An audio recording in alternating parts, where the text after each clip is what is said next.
नमस्कार मित्रों, आप सभी का मेरे चैनल में हार्दिक स्वागत है। जैसा कि देख पा रहे हैं, इनके दोनों ही हाथों में यदि आप गौर करेंगे तो जीवन रेखा की जो स्थितियां हैं वो अलग अलग दिखाई दे रही है।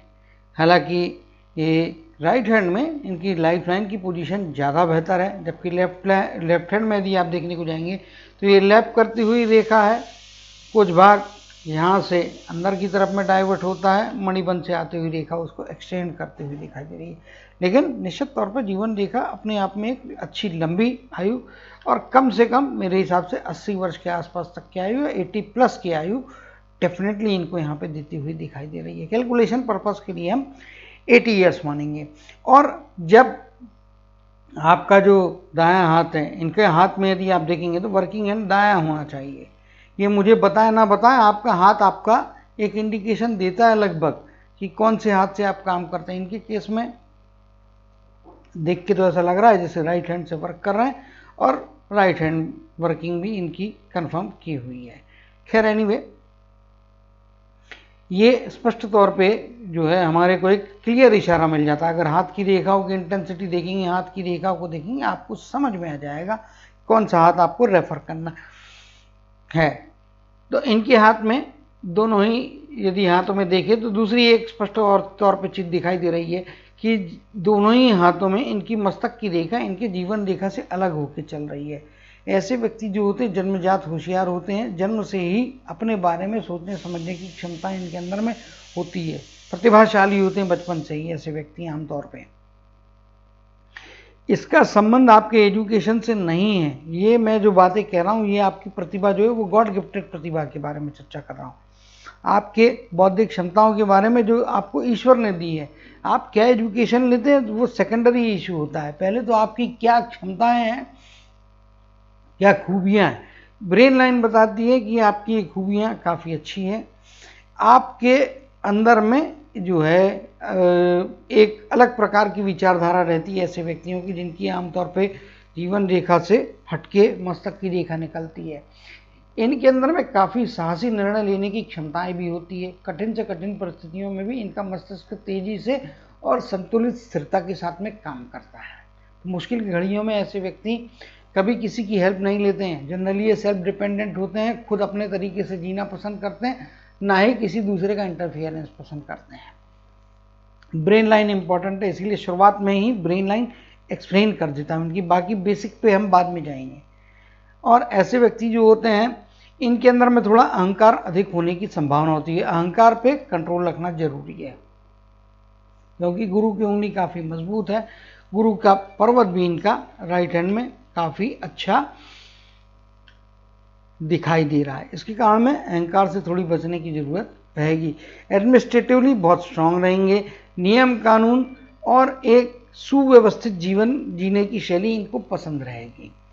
नियम का तोड़ना और आउट ऑफ द वे जाके काम करना इनके नेचर का भाग नहीं होगा और ये दूसरों से भी एक्सपेक्ट करेंगे कि लोग नियम कानून के साथ में इनके साथ में व्यवहार करें और इनके साथ में नियम कानून और एक विशिष्ट शैली के अंदर में जीवन बिताएं।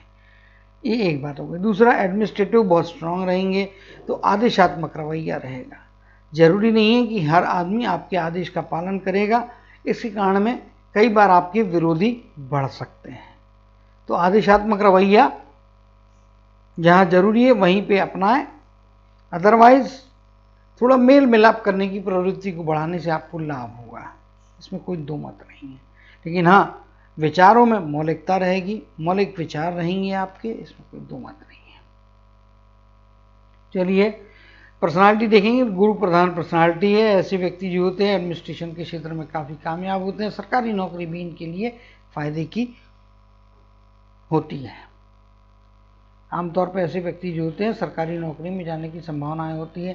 इस प्रकार की रेखा यहाँ पे बन रही है, सरकारी नौकरी के इंडिकेशन यहाँ पे दे रही है। सरकारी नौकरी ना भी हो तो भी एडमिनिस्ट्रेटिव साइड में नौकरी अच्छी रहेगी, चांसेस सरकारी के ज़्यादा हैं। यहाँ पे देखेंगे शनि की उंगली भी अपने आप अच्छी लंबाई लिए हुए है, सूर्य की उंगली भी अपने आप में अच्छी लंबाई लिए हुए है। कम्युनिकेशन में इंप्रूवमेंट की थोड़ी आवश्यकता यहाँ पे स्पष्ट तौर पे दिखाई दे रही है। बोलने में क्लियरिटी रखें। इसको बहुत ज़्यादा कमजोरी नहीं कहूँगा, बहुत बड़ा वीकनेस नहीं है, हाँ, मगर कुछ हद तक कभी कभी वीकनेस हो जाता है, कभी कभी हिचक हो जाती है, हिचक से बचना चाहिए। जो कुछ बात करना फ्रेंकली, ओपनली, स्पष्टता के साथ में बात करें, उससे आपको लाभ होगा। कम्युनिकेशन का सुधार मतलब ये कहता हूँ, स्पष्टता के साथ में बात करें, सामने वाले की बात पूरी पेशेंस के साथ सुने। बात आधी अधूरी सुन के अपनी प्रतिक्रिया देने जाएंगे तो फेल्यूर का सामना होगा, जो कि आपके नेचर में कई बार आपको महसूस हुआ होगा। थोड़ा बचना चाहिए, जल्दी प्रक्रिया देने के बदले में स्थितियों को समझ के शांति से, कहते हैं ना, पेशेंस के साथ में जवाब देना चाहिए, सोच समझ के जवाब देना चाहिए, अपना समय लेके। लेकिन समय इतना भी ना ले कि घड़ी निकल गई, कारवां गुजर गया, गुबार देखते रहेगा, ऐसे नहीं है। समय लेके मतलब एप्रोप्रिएट, एक प्रोपोर्शनेट समय, सोच विचार करके ठंडे दिमाग से उत्तर देने की प्रक्रिया इनको ज़्यादा लाभ कराएगी। चलिए आगे चलते हैं, देखेंगे अंगूठे की तरफ में। अंगूठा बताता है एक व्यक्ति के साथ में डिफरेंस ऑफ ओपिनियन काफी तगड़ा रहने वाला है, बहुत ज्यादा तगड़ा। ये दोनों ही हाथ में देखा और बहुत मजबूत है, बहुत डार्क है, जबकि आमतौर पे एक पोर, ये दूसरा पोर और ये तीसरा पोर होना चाहिए। फैमिली के लिए डेडिकेटेड व्यक्ति, इसमें कोई दो मत नहीं, फैमिली के लिए जान न्यौछावर करने वाले ही रहेंगे। लेकिन परिवार में एक विरोध इनके जीवन में निश्चित तौर पे है, दिखाई दे रहा है स्पष्ट तौर पे। चलिए अब जो है इनके माउंट की स्टडी कर लेंगे। जैसे कि मैंने बताया था आपको कि इनके हाथ में गुरु का माउंट दोनों ही हाथों में यदि आप देखेंगे काफ़ी मजबूत है। शनि का माउंट यदि आप देखने को जाएंगे तो सूर्य की उंगली के नीचे की तरफ में शिफ्ट है, यहाँ पे भी चीज़ वही दिखाई दे रही है, लेकिन मेहनती व्यक्ति रहेंगे, इसमें कोई दो मत नहीं है। सूर्य का माउंट दोनों ही हाथ में यदि आप देखने जाएंगे तो अच्छा है, लेफ्ट हैंड में कंपेरेटिवली ज़्यादा बेहतर है, लेकिन राइट हैंड में चूंकि स्ट्रेच्ड हाथ है उसके बावजूद में भी सूर्य के माउंट का दिखाई देना अपने आप में अच्छी क्षमताओं की तरफ में इंडिकेशन देता है। बुध का पर्वत, अच्छी समझदारी, प्रोफेशन की अच्छी समझ यहाँ पे देता हुआ दिखाई दे रहा है। मंगल का धनात्मक क्षेत्र दोनों ही हाथों में यदि आप देखेंगे अच्छा है, एरिया थोड़ा कम मिल रहा है, लेकिन हाँ फाइटिंग स्पिरिट अच्छा रहेगा, जल्दी आसानी से हार मानने वाले नहीं रहेंगे। ऋणात्मक मंगल बताता है कि यहाँ पे आप देखेंगे तो एक पर्सनालिटी में बैलेंस बना हुआ है, बहुत अधिक एग्रेशन नहीं है, बहुत अधिक गुस्से की मात्रा नहीं है, एक बैलेंस है, जब जरूरत है तब यहाँ पे दिखाई देगा। हाथ के रंग के बारे में एक बार पसंद रह गई। हाथ का रंग जिस प्रकार से दिखाई दे रहा है बताता है कि आंतरिक ऊर्जाओं से भरपूर पर्सनालिटी है, ये अच्छे स्टेमिना वाले व्यक्ति होंगे और काम करने की, लंबे समय तक लंबा काम करने की क्षमता इनकी भी काफ़ी अच्छी होगी। रक्त प्रवाह काफ़ी तेज होगा। ऐसे व्यक्तियों को आमतौर पर रक्त प्रवाह से जुड़ी हुई या रक्त से जुड़ी हुई बीमारियां नहीं होती हैं, और अगर उसके अलावा भी इनकी रिकवरी प्रोसेस तगड़ी होती है। स्वास्थ्य में यदि कोई खराबी आ जाए, कोई बीमारी हो, कोई तकलीफ हो जाए स्वास्थ्य की, तो इनकी रिकवरी प्रोसेस स्ट्रांग होती है। आम आदमी के कंपेरिजन में, जनरल आदमी के कंपेरिजन में ये थोड़ा जल्दी रिकवर होके उस बीमारी पे विजय प्राप्त करेंगे। इंटरनल इनकी एनर्जीज भी काफ़ी तगड़ी यहाँ पे दिखाई देती है। शुक्र के माउंट की तरफ में जाएंगे, शुक्र का माउंट जो है पत्नी के साथ में काफ़ी अच्छी बॉन्डिंग यहाँ पे दिखाई देती है। हालांकि शुरुआती दौर में कुछ परेशानियाँ निश्चित तौर पे यहाँ पे जा सकती है अंडरस्टैंडिंग बनाने के लिए। ये केस 80% लोगों के साथ में होता है। पत्नी दूसरे परिवार से आती, दूसरे कल्चर से आती, दूसरे नेचर के अंतर्गत आती है, आपके परिवार में आके उसको तालमेल बैठाना, सारे लोगों को समझना, आपको समझना, और फिर आगे जो है परिवार की जिम्मेदारियों का वहन करना। तो इसके लिए अंडरस्टैंडिंग बनाने में थोड़ा अप्स एंड डाउन्स, थोड़ी अनसर्टेनिटी शुरुआती जीवन में आ सकती, लेकिन आगे जाने के बाद में जीवन बहुत अच्छा रहेगा। पत्नी के साथ की ट्यूनिंग भी अच्छी रहने वाली, इसमें कोई दो मत नहीं है। लेकिन परिवार के किसी एक सदस्य के साथ में विरोध रहने वाला है, आपकी विचारधारा से अलग विचारधारा रहने वाली है। इस मतभेद को, मतभेद रहेंगे, वैचारिक मतभेद रहेंगे, कोई बहुत बड़ी चीज नहीं होती, बहुत से परिवारों में होता है और ये आम बात है, कोई ऐसी बहुत बड़ी एक्स्ट्राऑर्डिनरी एक्सेप्शनल बात नहीं है। मगर इनके केस में थोड़ा एक सतर्क करूंगा कि विरोध का स्तर इतना अधिक ना हो जाए कि मतभेद मनभेद में कन्वर्ट हो। मनभेद से बचना चाहिए, मनभेद की संभावना यहाँ पे दिखती है कि इनका गुरु का पर्वत तगड़ा है, इनकी मस्तक की रेखा अलग निकलती है जीवन रेखा से, जिसके कारण में ये अपने आप में इनके पर्सनालिटी में वर्चस्व की एक वो जो है एक चाहत रहती है, एक खिंचाव रहता है, अपना वर्चस्व बनाना, बॉसिंग की थोड़ी मेंटालिटी से बचेंगे तो अच्छा रहेगा। चलिए, बाकी आगे बच्चों की तरफ से अच्छी रिस्पांस मिलेंगे और जीवन में अच्छे सुख सुविधाएं के साधन का संचय करने की संभावनाएं यहाँ पे दिखाई दे रही है। जीवन में बिजनेस भी इनको करना चाहिए, सरकारी नौकरी के साथ साथ में पैरेलली अगर बिजनेस या नौकरी के साथ साथ में पैरेलली ये बिजनेस भी करते तो उससे लाभ होगा, निश्चित तौर पर लाभ होगा। और इनके यदि हाथ में देखेंगे तो कर्म की रेखा स्पष्ट तौर पर शुरुआत सही बनी है, जबकि लेफ्ट हैंड में चीज़ें अलग हैं, लैप करती हुई जा रही है, सिंगल रेखा के बदले में मल्टीपल रेखा, जबकि यहाँ पे स्थिरता है, श्योरिटी है।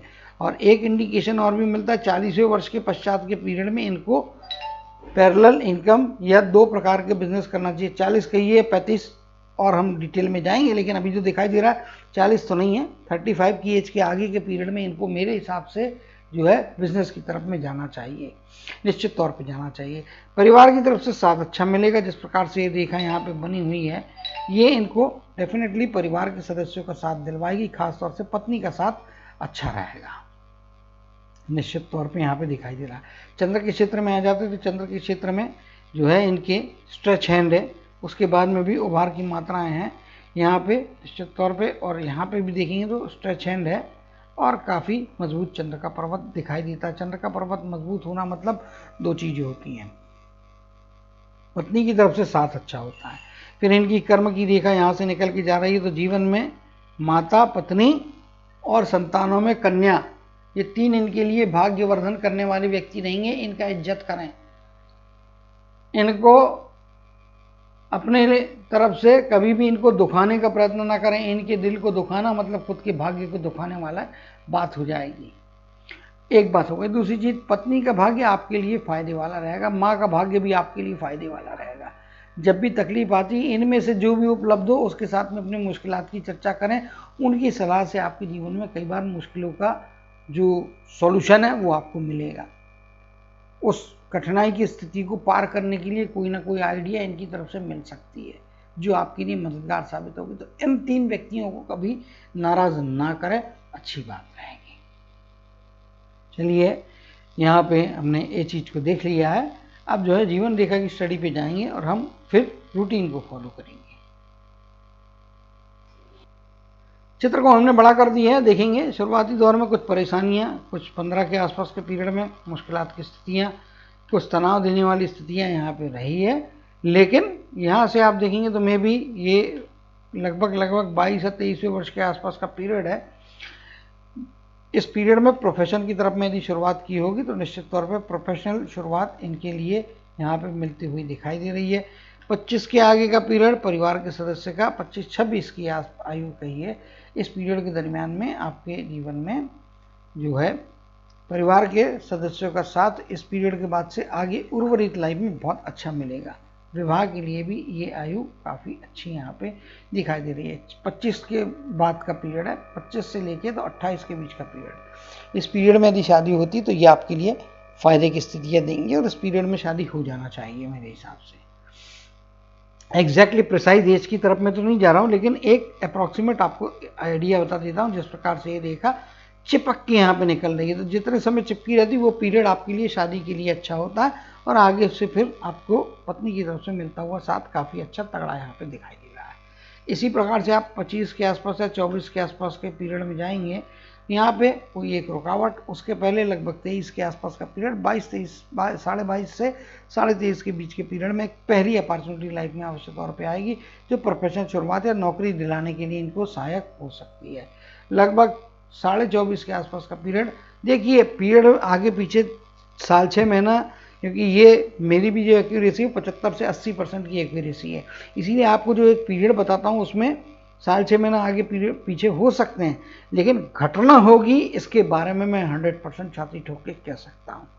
तो इसलिए पीरियड जो है साल 6 महीने का आप प्लस माइनस मान के उस हिसाब से सतर्क रहिएगा। जब जो पॉजिटिव बातें हैं उसमें आप उतने ना भी रहें तो चीज़ें अपने आप आपको मिलने की संभावना होती है, लेकिन नेगेटिव बात के लिए आपको सतर्क रहना है, आंखें खुली रखना है और रिस्क नहीं लेना है।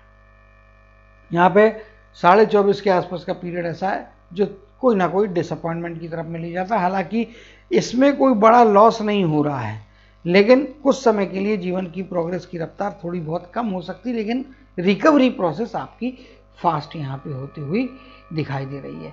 फिर यहाँ पे देखेंगे अपॉर्चुनिटी की इनकी ये भी रेखा कहिए या यहाँ पे ये वाली रेखा लगभग 29 से 30 वर्ष के आसपास के पीरियड की रेखा, अपॉर्चुनिटी की रेखा बहुत तगड़ी नहीं है दोनों ही। इसका मतलब इनको जो कुछ भी प्राप्त करना होगा वो मेहनत करके आसानी से हाथ में नहीं आएगा। आंखें खुली रखना पड़ेगी, प्रयत्न करना पड़ेंगे और छोटी अपॉर्चुनिटी को बड़े में कन्वर्ट करने के लिए अपने बौद्धिक क्षमताओं का इस्तेमाल करना होगा। ये इनके हाथ में यहाँ पे, और क्षमताएं अच्छी हैं इनकी, इसमें कोई दो मत नहीं है, क्षमताएं हैं, उनका उपयोग करना पड़ेगा।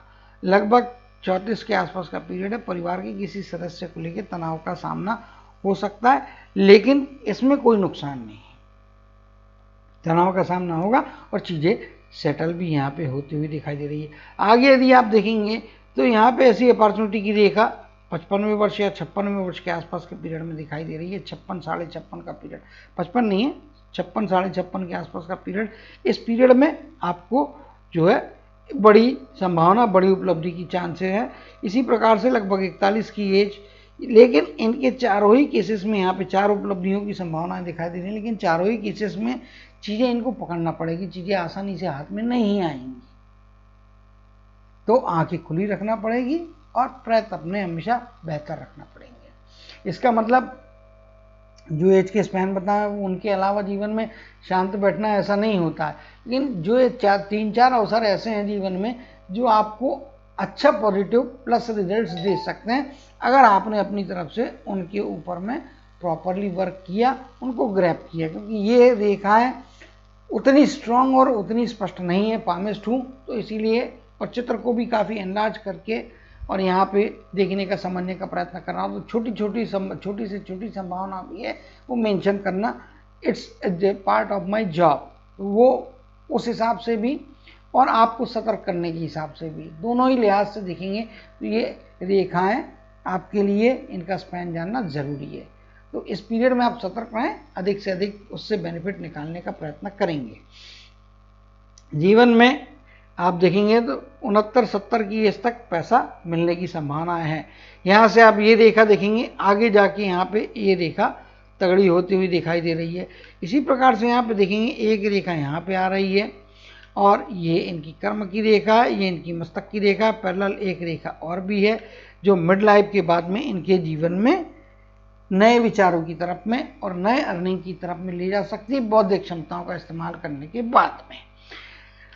यहाँ पे आप देखेंगे तो एक हल्की सी रेखा यहाँ पे भी जा रही है जो इंडिकेट करती है, ये अगर इसके हिसाब से यहाँ पे हम 50 की आयु पकड़ते हैं तो यहाँ पे ये 40 के लगभग की आयु आ जाती है, तो उसके मुताबिक यहाँ पे 30 के आसपास की आयु यहाँ पे आ जाती है। ये 50 से 40 से 30 और ये यहाँ पे लगभग 20 और ये यहाँ पे आपकी जो है 10 और ये आपके जन्म स्थान यहाँ पे लगभग दिखाई देता। तो उसके मुताबिक आप देखेंगे तो मैं भी जो यहाँ पे दिखाई दे रहा है वो 35 के आसपास की उम्र, इसको भी आप यहाँ पे कन्वर्ट करने को जाते हैं तो ये लगभग 35 या 36 की आयु। इस पीरियड के बाद से आगे के समय में आपको डबल इनकम, डबल सोर्स की संभावना यहाँ पे बनती है और वो आपकी बौद्धिक क्षमताओं के द्वारा यहाँ पे बनने से बुद्धि से जुड़ा हुआ कार्य करें।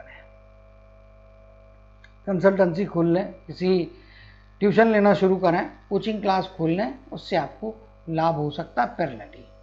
या जो आपने शिक्षण लिया है उसी शिक्षण को पढ़ाने का कार्य करें तो उससे आपको लाभ हो सकता है। इन एडिशन टू आपका जो कोर आपका अर्निंग सोर्स रहेगा, उसके अलावा एडिशनल सोर्स 35 की आयु की बात से आपको यहाँ पे मिलता हुआ दिखाई दे रहा है और इसका इस्तेमाल आप 50 की आयु तक में काफ़ी अच्छे ढंग से करते हुए दिखाई दे रहे हैं, जो आपको 50 की एज में अच्छे यहाँ पे लाभ दे सकता है। कर्म की रेखा की तरफ में आएंगे, कुछ जगह इनको सतर्क रहने की आवश्यकता दिखाई दे रही है। चूंकि इनके हाथ में एक बात पसंद रह गई, यहाँ से आप देखेंगे तो ये राहु का ट्रायंगल क्लोज नहीं हो रहा है, ये रेखा यहाँ पे जा रही है और इस पार्ट में यहाँ पे ओपनिंग बन रही है, यहाँ से ये ओपनिंग है। अगर ये इस रेखा को भी रेफरेंस भी लेता हूँ तो यहाँ से आगे फिर यहाँ पे अपीयर हो रही है, लेकिन इस पार्ट में यहाँ पे ओपनिंग है। इनको क्या है, अनावश्यक खर्चों से बचना चाहिए। पैसा बहुत सारा कमाएंगे, पैसा कमाएंगे, ट्रायंगल बनने की संभावना है तो पैसा तो कमाएंगे, इसमें कोई दुमत नहीं है, लेकिन पैसा रोकने के लिए प्रयत्न करना पड़ेगा। तो भैया सबसे सिंपल उपाय है फाइनेंशियल कंसल्टेंट की एडवाइस लीजिएगा और सेफ एंड सिक्योर वे में पैसा आप जो है इन्वेस्ट करें। वही एक पैसा रोकने का जरिया है। अदरवाइज आपका जो नेचर रहेगा, पैसा आएगा भी काफ़ी और खर्चा भी काफ़ी होगा। कुछ कंस्ट्रक्टिव खर्चा होगा, लेकिन अनावश्यक खर्चे की तरफ में जाने की संभावना ज़्यादा दिखाई देती है, तो बच के रहना चाहिए। अनावश्यक खर्चे से बचना चाहिए। कोई बड़ा आइटम, बड़ा इन्वेस्टमेंट करने के बड़ा आइटम खरीदने के पहले, जैसे प्रॉपर्टी हो गई या कोई महंगा लग्जूरियस आइटम खरीदना है, वो खरीदने के पहले 5 बार सोचने की ज़रूरत है। कोई बड़ी प्रॉपर्टी खरीदते हैं, बड़े इन्वेस्टमेंट की तरफ में जाते, तो भैया उसको ठोक पीट बजा के देख लें, कहीं ऐसा तो नहीं है कि पैसा वेस्ट हो रहा है, फंस रहा है। तो सतर्क रहना है। जीवन में हमेशा कैलकुलेशंस आपको कर लेना है, प्री प्लान तरीके से इन्वेस्टमेंट में जाना है। अगर ब्लाइंड में किधर में भी पैसा लगा और ब्लाइंड में कूदे, शेयर मार्केट से दूर रहना है। शेयर मार्केट में पैसा डूब जाएगा, उससे बच के रहना है, उस तरफ जाना ही नहीं है।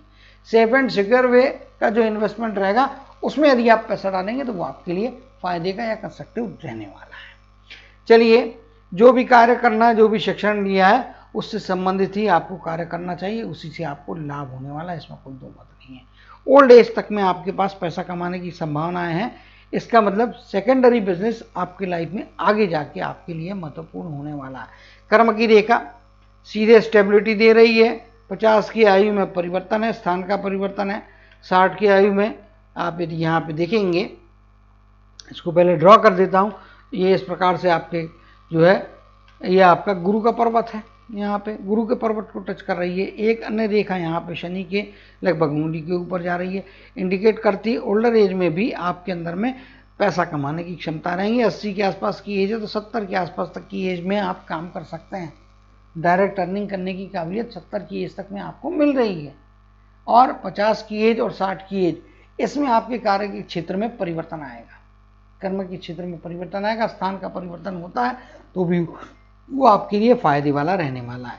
एक बात और बताना रहेगी, जन्म स्थान के से दूर जाना, जन्म स्थान से बाहर जाना इनके लिए फायदे की स्थितियां हैं। मणिबंध की तरफ से आ रही ये रेखाएं तो इंडिकेट करती हैं कि ये परिवार के सदस्यों का साथ, बच्चों का साथ अच्छा मिलेगा, इसमें कोई दो मत नहीं है। आगे जाके बुढ़ापे में बच्चे इनकी केयर करने वाले रहेंगे। पत्नी की तरफ से, फैमिली मेंबर्स की तरफ में साथ अच्छा रहेगा। सिर्फ एक व्यक्ति जो है, उनसे इनको तकलीफ वैचारिक हो सकती है। वापस से हम यहाँ पे जाएंगे, यहाँ पे और भी देखेंगे तो इस प्रकार की रेखा, चिन्ह में हटा देता हूँ, काफ़ी ज़्यादा ड्राइंग्स हो गए हैं जिसके कारण में कन्फ्यूजन बनता है। ये रेखाएं रहने देता हूँ। ये यहाँ पे पैरेलल रेखा आ गई, फिर एक संभावना यहाँ पे और भी जा रही है। तो ये लगभग जैसा कि मैंने बोला 35 या 37 की आयु से ज़्यादा कहना उचित होगा। 37 से लेके 60 की आयु, डबल इनकम, दो प्रकार के क्षेत्र से पैसा मिलेगा, इसमें कोई दो मत नहीं है। तो जैसा मैंने बोला है, अपने एडिशनल स्किल्स की स्टडी करें और उसके हिसाब से पैरेलल काम करने को जाएंगे। दो सोर्सेज से पैसा आएगा, दो प्रकार की कार्य करने की क्षमताएं आपको यहाँ पे मिल रही है। हालांकि दोनों ही जगह में एक चीज़ दिखाई दे रही है कि जहाँ पे आप रहते हैं, दूसरी अर्निंग का सोर्स थोड़ा आप वहाँ से थोड़ा आपको ट्रैवल करवा सकता है, लेकिन निकटस्थ जगह रहेगी, बहुत दूरी वाली जगह नहीं रहेगी। इस प्रकार से कोई यदि कार्य आपके ऑप्शंस जीवन में आते तो उसको अपनाइए, उस पर कार्य कीजिए, उससे लाभ होगा, निश्चित तौर पर लाभ होगा और आपको फायदे कराएगा, ये मान के चलिएगा। अब जो है, ये तो पॉजिटिव बातें मैंने बता दी, नेगेटिव बातें भी हैं कुछ। यहाँ पे देखेंगे तो लगभग ये वाली रेखा इस प्रकार से आ रही है, ये वाली रेखा यहाँ पे आ रही है, बीच में डिसकंटिन्यू, लेकिन क्रॉसिंग की संभावना बन रही। तो उसके मुताबिक 59 और 60, 59-60 का पीरियड, यहाँ पे किसी बड़े खर्चे की तरफ में नहीं जाना है, वरना पैसे का नुकसान होने का खतरा बनता है, थोड़ा संभाल के रहना चाहिए। फिर लगभग 54 के आसपास की एज, पैसे का यहाँ पे रिस्क नहीं लेंगे तो अच्छा है। फिर लगभग 46 से 47 वर्ष के आसपास की एज, 45 से 47 के बीच का पीरियड, 60-1.5 साल का पीरियड, इस पीरियड में भी पैसे का नुकसान होने का खतरा बनता है। किसी बड़े इन्वेस्टमेंट की तरफ में ना जाए, अच्छा है, बड़े इन्वेस्टमेंट की तरफ में जाएंगे तो पैसा फंसने का खतरा यहाँ पे योग बन रहा है। इसी प्रकार से ये एक आड़ी रेखा यहाँ पे हल्की सी जाती हुई दिखाई दे रही है।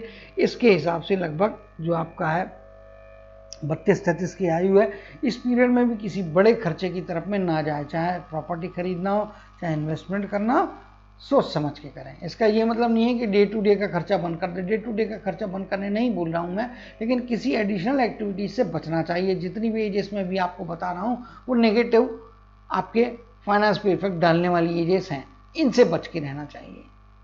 यहाँ पे थोड़ा केयरफुल रहने की जरूरत स्पष्ट तौर पे दिखाई दे रही है। इसी प्रकार से 28 के आसपास का पीरियड भी है, यहाँ पे भी थोड़ा केयरफुल रहने की जरूरत है। और ये सेज को तो शायद आप लगभग टच करके पार कर चुके होंगे, इसलिए आगे के एजेस में जो मैंने जहाँ पे बोला वहाँ पे आपको थोड़ा सतर्क रहने की जरूरत स्पष्ट तौर पे दिखाई दे रही है। चलिए, यहाँ पे मस्तक रेखा के बारे में तो बातें मैंने स्पष्ट तौर पे बता दी है।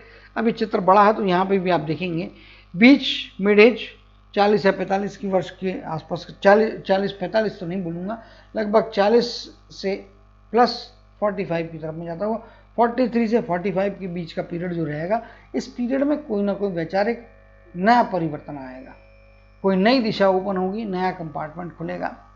और इस पीरियड में लिया हुआ कोई ना कोई निर्णय, बौद्धिक क्षमताओं से लिया हुआ, सोच समझ के लिया हुआ निर्णय आपके लिए एडिशनल इनकम के दरवाजे भी खोलेगा, विचार करने की पद्धति में आमूल परिवर्तन करा के नई दिशा या नई विचारधारा की तरफ में आपको ले जाएगा, जो आपको और ज़्यादा प्रोग्रेसिव बनाएंगी।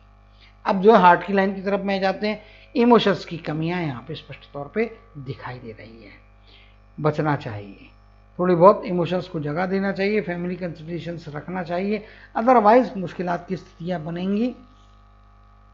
और जब आपके परिवार को आपकी ज़रूरत रहेगी, वहाँ पे यदि ड्राई एटीट्यूड या ड्राई नेचर रह गया तो वो आपके लिए नुकसानदेह हो सकता है, तो थोड़ा बचना चाहिए। और हृदय के अंदर में थोड़ा गीलापन लाने की आवश्यकता यहाँ पे दिखाई दे रही है। गीलापन मतलब थोड़े इमोशंस को जगह दें, इसमें कोई दो मत नहीं। इमोशंस को जगह देना आपके लिए लाभप्रद स्थितियाँ देगा, परिवार के बेहतर सपोर्ट आपको दिलाएगा। हालांकि यहाँ पे कुछ रेखाएं नीचे की तरफ में आ रही हैं जो इंडिकेट करती है सेकंड हाफ में मानसिक तनाव या दबाव के कारण में स्वास्थ्य के ऊपर में इफेक्ट हो सकता है। ज़्यादा अनावश्यक सोच विचार की संभावनाओं से बचें और नेगेटिविटी से बचें। नेगेटिविटी बढ़ाएगी। अगर आप अनावश्यक ज़्यादा विचार करने लगेंगे, एक ही लाइन को बार बार घिसते रहेंगे, तो उससे लाभ नहीं होगा, उससे स्वास्थ्य के ऊपर में नेगेटिव इफेक्ट पड़ सकता है। तनाव दबाव की स्थितियाँ जीवन के सेकंड हाफ में कई बार होगी और सबके रहती है। उसका कारण एक है कि भाई बच्चे बड़े होते, परिवार की रिक्वायरमेंट्स होती, परिवार की जिम्मेदारियां हम पे बढ़ जाती हैं,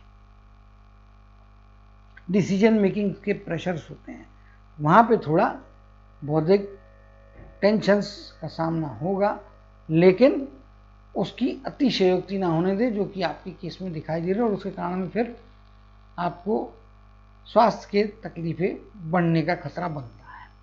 उसमें यहाँ पे बचना चाहिए, अति विचारों से बचना चाहिए। हालांकि ये रेखा यहाँ पे है और ये रेखा यहाँ पे है, ये दो एजेस हैं।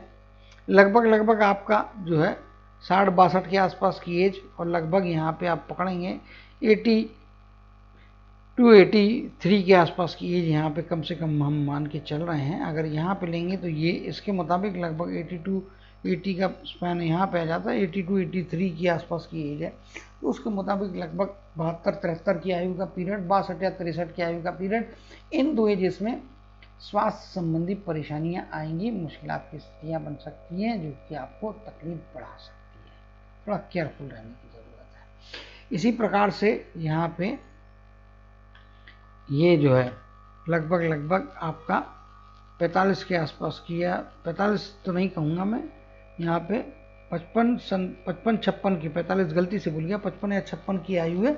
इस पीरियड में भी मानसिक तनाव और दबाव को लेके जो है स्वास्थ्य के ऊपर में नेगेटिव परिणाम हो सकते। तीनों ही केसेस में हॉस्पिटलाइजेशन की संभावनाएं रहेंगी, केयरफुल रहना चाहिए।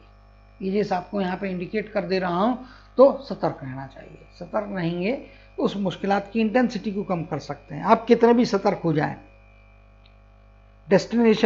डेस्टिनी जो होती है, और जो डेस्टिनेशन ऊपर वाले ने आपके फिक्स किए होते हैं कि फलानी एज में फलानी चीज़ होगी, उसको आप चेंज तो नहीं कर सकते। अपनी तरफ से उसकी इंटेंसिटी या उसके साथ में फाइट करके उसकी नेगेटिविटी को कम करने का एक प्रयत्न कर सकते। जरूर नहीं है कि सफलता आपको मिलेगी उसमें भी।